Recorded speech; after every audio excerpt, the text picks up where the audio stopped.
Please be aware there are spoilers in part 1 and part 2 of this review of Unsolved Mysteries from Netflix.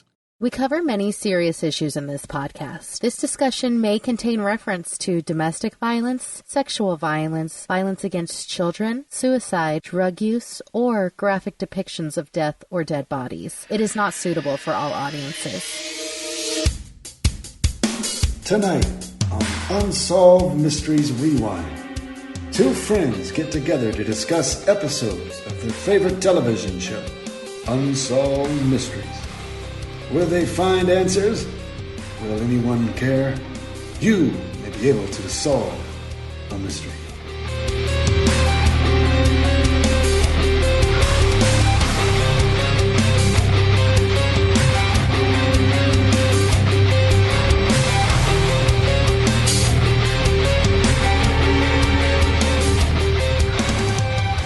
Welcome to part 2 of Unsolved Mysteries Rewind.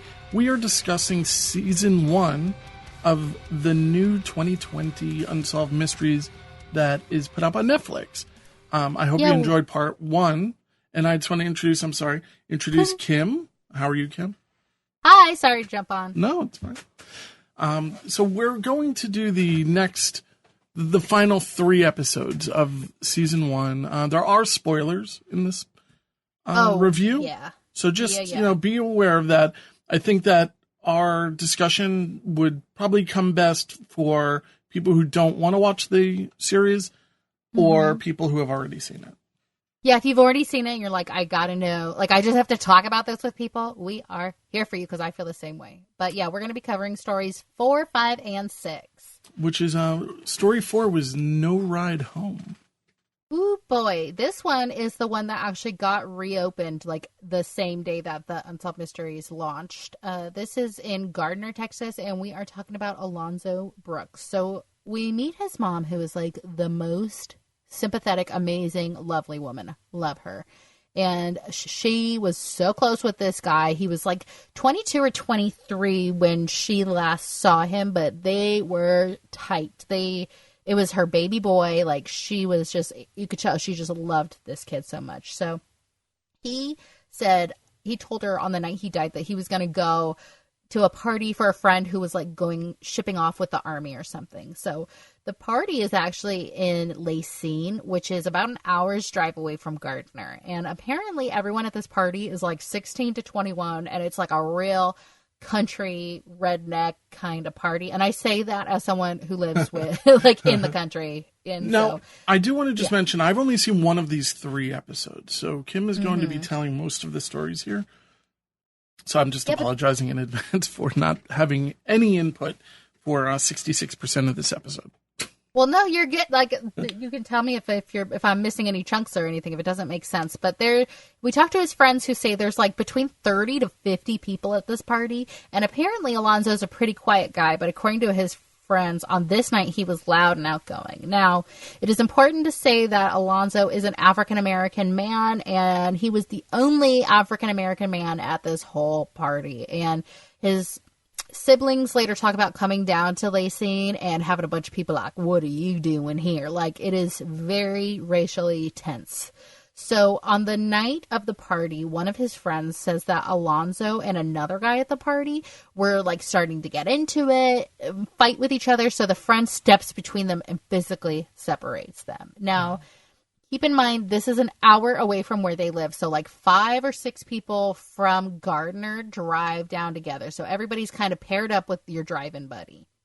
Now, this party was full of, like, a bunch of hicks, basically, is how they make it sound. Yeah, sorry, were you going to say something? No. I'm just, I'm trying to follow along, that's all. Okay. I'm used to having input. I'm sorry. Oh, no, you're good.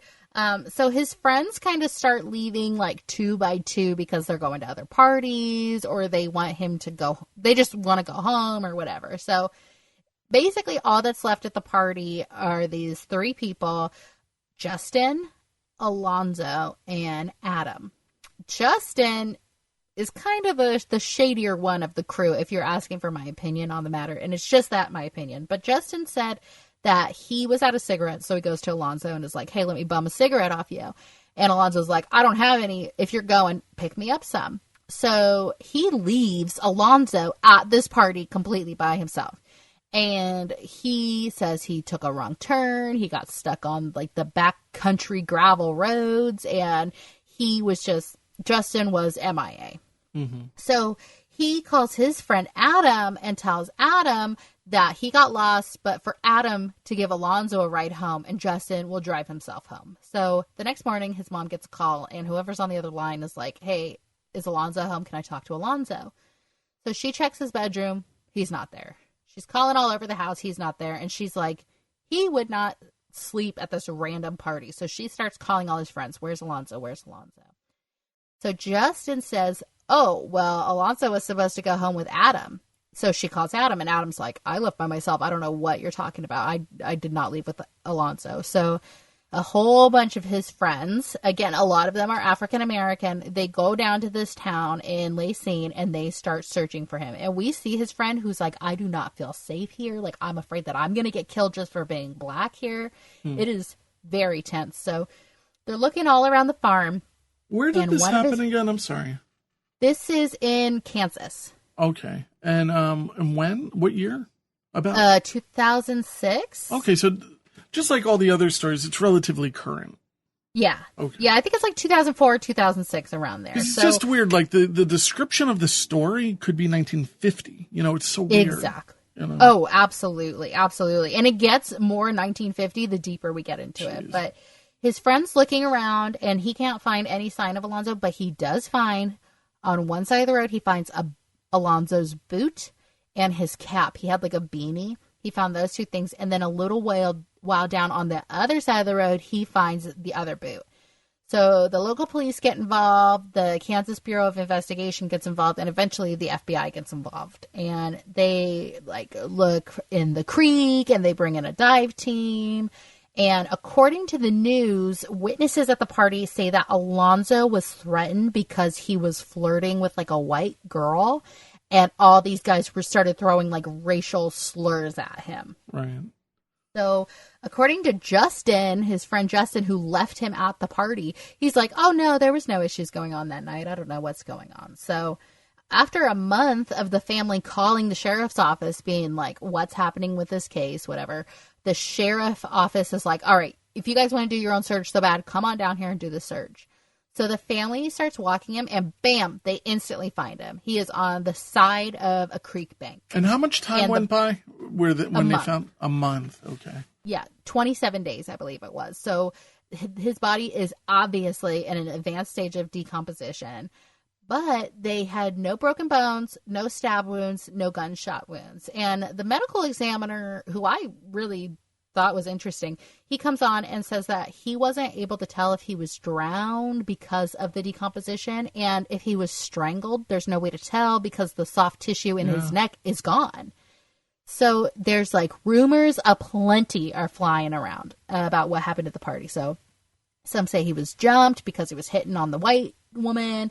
And as for why he wasn't found in the initial river search, the searchers say that he could have been thrown in there after, or maybe he was like lodged, underwater, and then with it rising and going down, he got dislodged and ended up like stuck between these logs. So the theory that's going around like on Facebook basically is that he was stored in a freezer until the police were done searching. And then after that, all these like rednecks tossed his body in the bed of the truck and like threw him out over the creek. Oh my God. But it's rumors, it's Facebook. And the medical examiner again says like there's no sign in the body that would tell you ever if he was frozen or not. Like I can't rule that out because there's no way to like scientifically tell. Not one way or the other though. So I mean, yeah, exactly. But this is a story we've heard before, so it's crazy. It's the black kid dates a white girl, and it's like they get jumped. This happened to somebody in my high school, and it became like a big national case. With Al Sharpton involved. A friend of mine, Jermaine Ewell, was almost killed by these very, very wealthy white kids. Oh my God! The person who was responsible for it ended up dying of colon cancer. And it was felt like it was well deserved because he kind of got off. And it was, so it's a story that we do hear. I mean, and we're talking when I was in high school, which is nearly 30 years ago. And here we are talking about a story that was 14 years ago. So, yeah, I mean, it's a very eye-opening thing to see these same things happening over and over again, except this time, I mean, luckily my friend survived it with serious pain and agony, but this poor kid never got to, heal. It's terrible. Yeah, and that is horrible. But the police are basically like, oh, he was drunk and he started walking home barefoot the whole hour drive away. He started walking and he stumbled and fell into this creek. So the Kansas Bureau of Investigation's like, as far as we're concerned, the case is closed. But as we said before, they have since reopened that case. I'm very interested to see what comes next. But if we were to travel back in time to the summer of '69, which is not a great song, to Berkshire County, Massachusetts, where my wife and I watched this, and she said, I kind of love this town. I was like, this looks beautiful. She was on the real estate app. She was looking. She's like, it's a little expensive, but she's like, look at this house, and it's like. It looked gorgeous, and they refer to it many times as a Thomas Kincaid painting, this town. But if you rented like an Airbnb there, that's a good idea. So, we're going to try to see if we can get up to Berkshire, Massachusetts, or Great Barrington, Massachusetts. It sounds so snobby and white, though. But from what I understand, Massachusetts is a nice mix of Northeast type of people. It's not so white bread anymore. So awesome. And that's kind of how I grew up. It's like I don't think I could live in an all white town. I just don't think I would fit in. I don't know. I like to have a melting pot. I like to have different. I like to have all types of people around here. But anyway, So I like it. It's like, oh, thank you for liking it. So in September 1st, 1969, there is a sighting that happens with a number of different people. This is where Unsolved Mysteries 2020 gets really involved in some cooler graphics that are way beyond us. And thank God for this alien story, because without it, it would just be another true crime docu-series. I was so glad for this, because aliens and Unsolved Mystery go hand in hand to me. And I'm so happy that the brothers from Stranger Things did not go down the rabbit hole of the Montauk Project. I'm so glad that they didn't do like a Tesla story or the Philadelphia Project or any of these type of time travel type of things. We do have Missing Time. We do have shared abduction stories, which I thought was kind of cool. That one now, do you get a hint? Do you get a little bit of an inkling that there's a bit of a hippie culture going on? Okay. The son of the guy who owned the gas he's such station a character. or whatever, love him. But I told Jack, I was like, that guy has done some drugs in his day. I thought he was awesome. I'd love to hang out with him. But I definitely got like a hippie vibe from him and from that woman, Jane Green. Yeah, Jane Green seems like a partier. Yeah. Now, I also found that there's stories. Now, I've spoken to a lot of people who have dealt with abductions and written books and studied it and all of this type of stuff. I don't know. I'm on the fence with their stories, to be honest with you. I think that everybody saw something, but the details just seem a little too perfect, I think. What do you think about that? I mean, do you find that what their stories were completely, like, do you believe that they believe it? Yes. Okay. I think that some more than others. But I do think that the Tom Reed, I think he super believed it. And I did think it was a little, like, stereotypical of what an alien abduction would be like. So I thought that could have been influenced from stuff. Yeah. But I will say overall, I thought it was a very entertaining story to watch. I thought it was the most exciting of the 6 episodes that Netflix released. But I definitely believe that Tom Reed guy believed it. Yeah. I'm just, I definitely believe they saw something. There's no doubt about it. So many people within probably several mile radius saw this. Now, one thing that we haven't mentioned yet is that they do have that Netflix is working with Unsolved.com, which if you have any type of update or story, or if you saw these type of things or you experience the same things, they encourage you to go to Unsolved.com and check it out. Now, we are launching our website, which is kind of similar. I didn't realize that they were going to be so involved with Unsolved, but we're still Unsolved.com. We're not biting. We just didn't know that it was just a good name. So hopefully I can get that out very soon. But this is a fun story. I feel as though some people took it as something really meaningful and eventful, and other people really don't seem so comfortable talking about it. Yeah, definitely. Yeah, we get the one guy. The story that I thought was really interesting is this one guy, his last name's Warner. He walks over to his babysitter's house, and he's there, and she's like yelling at him about coloring in the lines. Again, they could have trimmed a lot of fat, but he just looks out the window, and he hears a voice in the back of his head that's like, you need to go home right now. So he's like, I gotta go. And he bolts out the window. So his babysitter is like, what are you doing? Come back here. Like, I still need to get paid. And she just sees him, and he is running, but he is like completely running in place. And there is like the typical flying saucer UFO above him and a beam of light down on him. She said that all of a sudden, bam, just disappears. Completely gone. And he gives the whole probed kind of thing. Not probe, but like medical experiments kind of thing. Yeah, he basically does a really good, he does a reenactment of absolutely everything. Really. Yeah, and he is like thrown back onto the ground basically, and he said he couldn't move. His brother was like, run. 7 minutes have passed since he disappeared, and his brother's like, you need to run. And he's like, I can't, the beam is holding me. And he said the like telepathy in his mind was like, we're almost done with you. So the beam gets off him, and he like bolts, he hauls butt out of there. And multiple people are said to have seen this thing. The most interesting story, I think, of all the people who said it was that guy, Tom Reed. Now, he is like in the Labor Day parade, and he's tired. It's late. So the mom is driving, and his grandma's in the passenger seat, and he and his brother are in the back seat, and they're taking a shortcut through the Sheffield Bridge. The grandma turns around. Is scary. Oh, yeah. That's the only thing I found scary about the area, was that rickety-looking bridge. It's just like in Beetlejuice, like that covered bridge kind of thing, but which is also scary. But excellent the grandma turns drone around. Footage, by the way. Beautiful. The grandma's like, you kids knock it off. And like when she turns around to yell at the kids, she sees this light coming up from the river.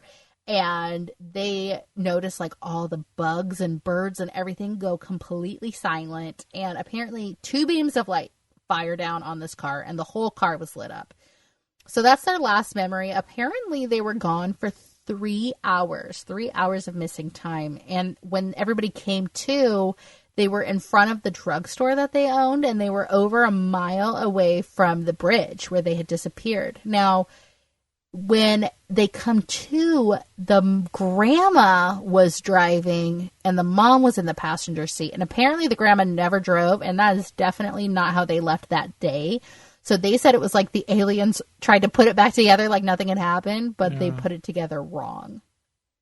Yeah, I mean, I it's interesting. I've heard these stories before. I think you probably have as well. I think it's a good addition to the new Unsolved Mysteries on Netflix. Mm-hmm. Yeah, no, I thought it was great. I don't believe that they're going to have more people come forward and say. The show actually starts, which I thought was interesting, where the mother didn't want to tell her children that she had seen this, and the children saw it, but were told by the grandmother to not say that they saw it to the mother. Mm-hmm. Those secrets. Yeah, very trippy. But yeah, it was good to get this type of thing where we're talking about kind of a paranormal thing.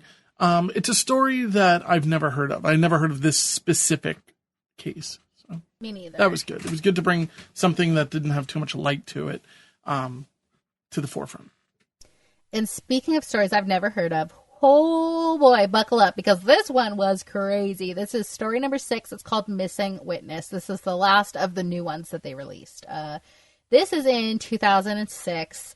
We are in Steelville, Missouri. And on Valentine's Day, this woman, Lena, goes missing. She's living with her boyfriend, and her sister's like, where's Lena? She left her kid here. Like, where's Lena? And the boyfriend says that their mom told him that Lena ran off to Florida with her new boyfriend, and she had just left all of her possessions, her kid, everything behind. So we learned that she is one of 6 like very poor sisters growing up, and she's basically like the man of the house almost. Like, she is her mom's right hand. Like, she is the enforcer, everything. And the mom is basically passing it around from man to man, like, to get a house, basically, like, for all of her kids to live in. Yeah. Like, her mom literally, like, hops from brother to brother. Like, her mom is, I'm telling you, throwing that cat around. So we find out that on May 11th of 1999, one of her husbands, Gary, who's the brother of her former husband, goes missing. Now, at the time, she is having an affair with a man named Chris. And she had previously tried to shoot Gary in the stomach, but the gun didn't go off. She sounds like she parties, seriously. Oh, yeah. Oh, Sandy knows how to get down. So one of her daughters says that on that day, they came home from school, and the mom was like, you kids don't come in this house. There's a cat that had babies out in the fields. Go look for it. I would run to the cat, yeah. Yeah, and the girls are like, oh my God. So they all run out into the field to go look for it. And the other girl's like, I got to milk the cow, Mama. Like, this cow's not going to milk itself. So she just bursts in the house to get the cow milking supplies. Now, she says when she bursts in the house, her mom is, like, scrubbing the floor with bleach water. And she is, like in shorts and, like, just, it's a weird scene to walk in on. She says she felt, like, this heaviness in this scene. So she goes and she milks the cow.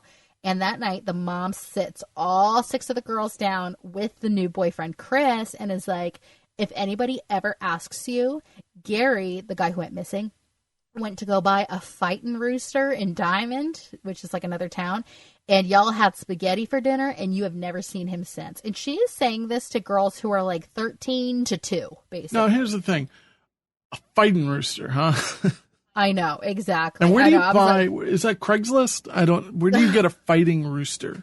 Oh my God, God only knows. Hi, I'm calling. I just wanted to know, do you have any more of those fighting roosters? Just curious. I mean, I don't want to give anybody the wrong idea, but I'm sure any rooster can be made to be a fighting rooster. Like, I'm sure that's a DIY kind of thing. Yeah, but it's just so, it gives you an idea, I guess, as to what kind of people we're dealing with here. Oh, yeah. Absolutely. So one of the girls says that Sandy, the mom, told Lena, like her muscle, basically the daughter, she's like, you guard those kids' bedrooms and you make sure they don't come out. So one of the littler girls is like, can't leave her room because the older sister is like sleeping in front of the door to make sure that they can't come out. And so she looks out the window, and out of the bedroom window, she sees her mom and her mom's boyfriend, Chris, lugging a heavy bag with boots dangling out of it. Wow. So apparently Lena, the daughter who's like the muscle, was home from school on that day. And Lena instructs all the younger kids, like, you better keep quiet if the police come poking around here. So the police investigate and they find like nothing of Gary's is in the house. No clothes, no nothing. And then the new boyfriend, Chris, is like, I'm the man now, and moves into the house. So the family moves. And Sandy ends up marrying this guy, Chris. And Lena starts getting, like, distant, into drugs. Like, Lena, the daughter, is not in a good way. So she finally tells a boyfriend what she knows about Gary's disappearance. And he convinces her to talk to her old stepdad, Albert, who also is Gary's brother and Sandy's ex-husband. Oh, my God. This is like a whirlwind of craziness. You need, like, a chart. Mm-hmm. It's bizarre. This family tree is tangled. So she tells him in June of 2003, and he secretly audio tapes it, and we hear the audio tape on Unsolved Mysteries. Oh, wow. See, I didn't see this episode. This one seems to me to be very entertaining. It's exciting. Like, this one is like, whoa, what? So she is on the tape, and she's like, Gary... And keep in mind, she's like 17 at the time that she's telling her old stepdad about when his brother was murdered. And she says, Gary was sitting on the couch. He's just like eating scrambled eggs. And my mom walked in and she shot him like 2 or 3 times in the head. And so on the tape, Lena says that they burned Gary in like the fire pit, and that she was ordered to go pick up all the bones and put them into buckets. So she says she is like burning her hands, they're blistering, and she is like picking up her stepdad's bones and putting him into buckets. Now, when they moved, she said that they're like throwing bones out the window, basically. They're like scattering him all over the country so he can't be found. So he turns the tape over to the sheriff because he was secretly audio taping her. And instantly Sandy, the mom, lawyers up and she's like, this covers my daughter too. And the daughter, Lena, is forced to recant her confession. So we're talking to Brandy. Brandy's the oldest daughter. And she said that one day Lena told her everything. And so it gets so crazy. So Brandy confronts the mom and she's like, I know you killed Gary. I'm going to tell the police everything. So Sandy goes, get in the truck. So Brandy hops in the bed of the truck and she sits in the bed. It's the middle of the night. Chris and Sandy, you know, the mom and her husband, are driving. They're going all these backcountry roads, pitch black. They're drive, and then they stop. So Brandy hears Chris get out. She looks over and he is holding a gun to her head.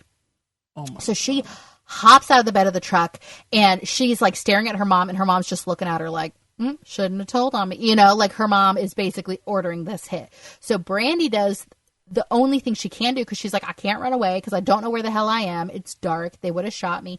So she does the only thing she can do, and she flings open the passenger door and like grabs onto her mom and is like, Mom, please don't let him hurt me, because she said that she knew that he wouldn't shoot her if she was hugging her mom because he risked hurting the mom. So she says after all this time, she finally, like, reluctantly goes, don't hurt my baby. And so Chris puts the gun down and they drive back home like nothing ever happened. And Brandy's like, I knew after that not to open my mouth about Gary because they would have killed me. One way to teach a lesson, I guess, right? Good Lord, that was so disgusting. Scary.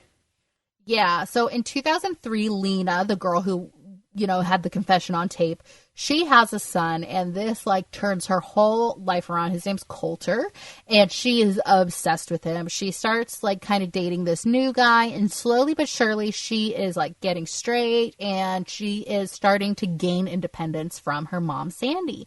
And Sandy hates this because without Lena depending on her, there's nothing that she can hold over her head to make Lena not rat her out for killing Gary.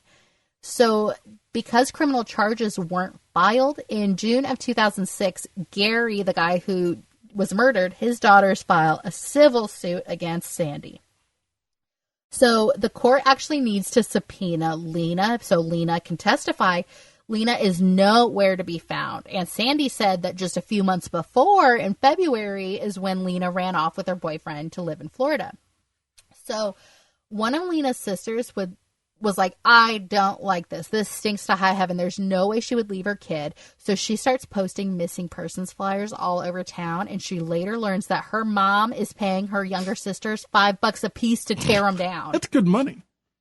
Oh, yeah. That's what I thought. If you got like 100, you could really clean up. But like, how, and she goes like, why would you cover up the missing persons of your daughter? Like, the whole thing is so twisted. It really does. It plays out like a movie of some sort, some twisted Lifetime movie or something.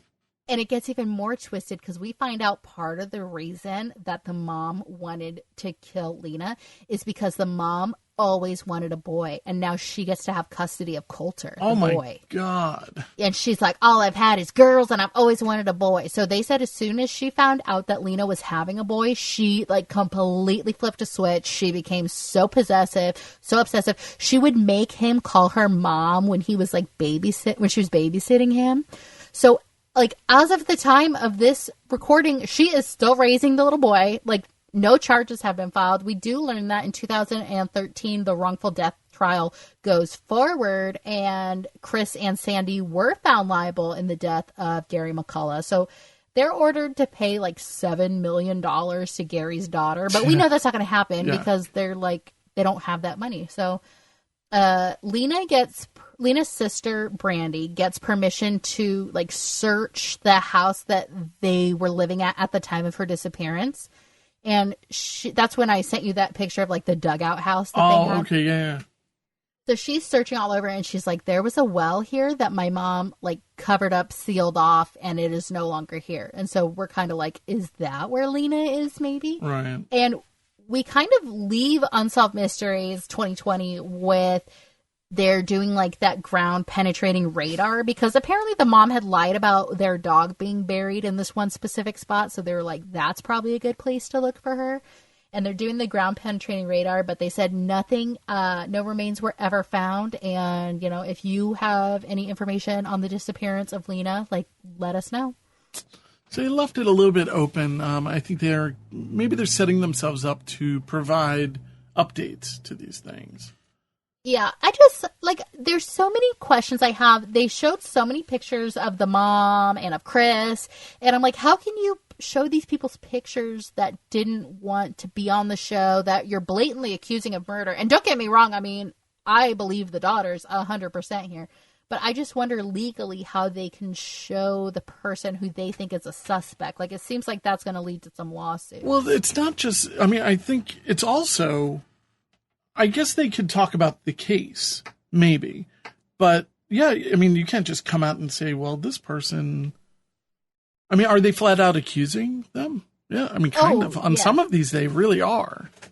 And even in this one, they definitely are like, my mom shot her, my mom killed her. Like, they were definitely detailing it. But even in the first one we did with Ray Rivera, they keep saying, like, look at Porter, look at this guy Porter, we think he might be involved, and they show his picture and stuff. It's like, I'm just curious, how can you do that? Maybe it's one of those situations where we have more money than you do and you can't really afford to sue us. It's possible. I mean, I was surprised. I hope I'm wrong. But yeah, you know, it's flat out slander on some level, if there's no concrete legal evidence. And truly, if you guys know, please let us know. Unsolved Mysteries Rewind podcast on Facebook. We're always down to have conversations, especially about this because it's such a big, exciting thing for an old show that, like, when you and I started doing this podcast, we didn't know that this was going to come out. It was a rumor. It was a rumor that I thought was shelved, to be honest with you. Mm-hmm. And when you came up with it's your idea.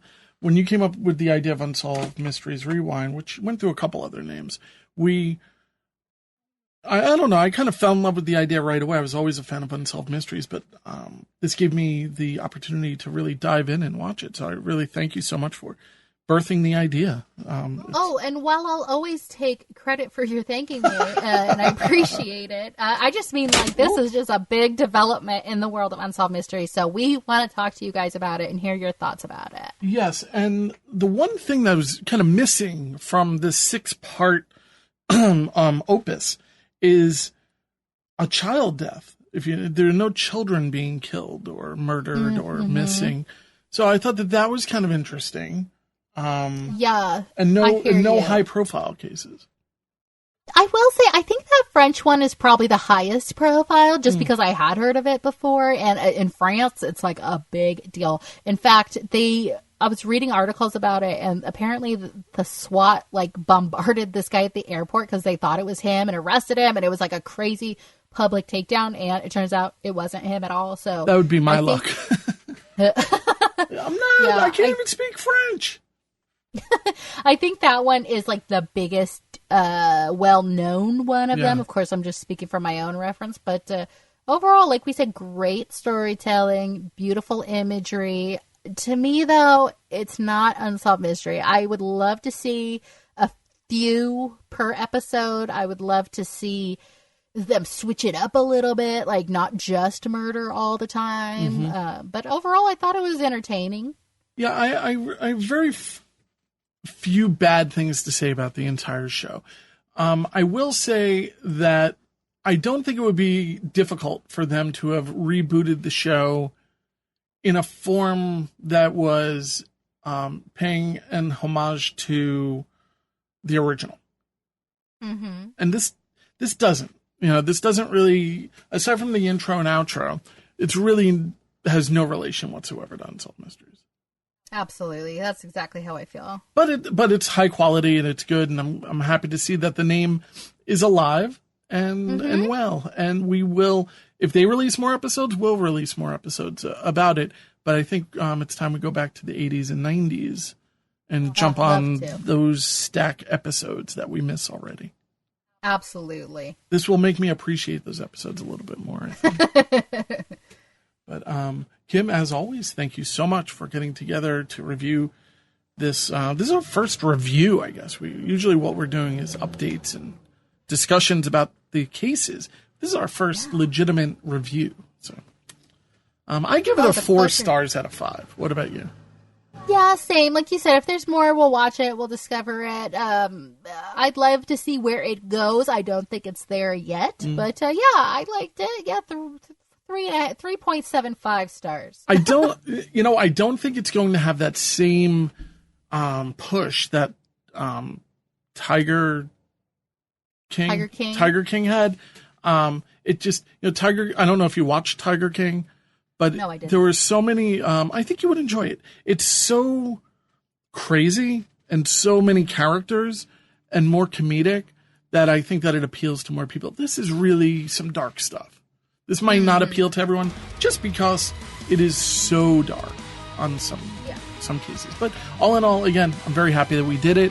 I'm happy they did it. And I look forward to seeing where it's going again. Tonight we have been confronted with an entire catalog of unexplained and unsolved events. Tune in next time as Unsolved Mysteries Rewind discusses another collection of unsolved mysteries. Until then, we can only look and wonder.